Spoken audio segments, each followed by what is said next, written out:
આગામી 4 જૂને મતગણતરી કરવા જિલ્લાનું તંત્ર સજ્જ। એક વિધાનસભા બ્લોકમાં 14 ટેબલ પર ઈવીએમ પર થશે મતગણતરી।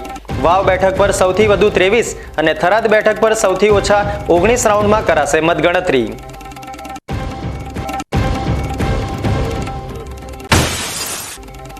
ધાનેરા તાલુકાના ખેડૂતો પણ હવે કરી રહ્યા છે નેટ હાઉસ થકી બાગાયતી ખેતી।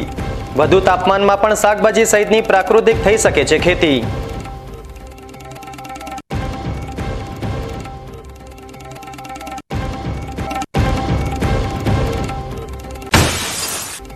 થરાદના દ્વારકા નગરમાં હેવી વીજ લાઇન ઘર વપરાશની વીજ લાઇન સાથે સંપર્કમાં આવતા 40 થી વધુ મકાનોના વીજ ઉપકરણો બળીને ખાક।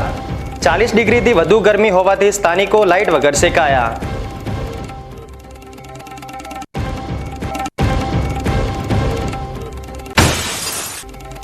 ડીસામાં કાળઝાળ ગરમી યથાવત। વિશ્વના સૌથી 5 ગરમ સ્થળો પર કેટલી ગરમી પડે છે તેના પર જોઈશું અમારો વિશેષ અહેવાલ।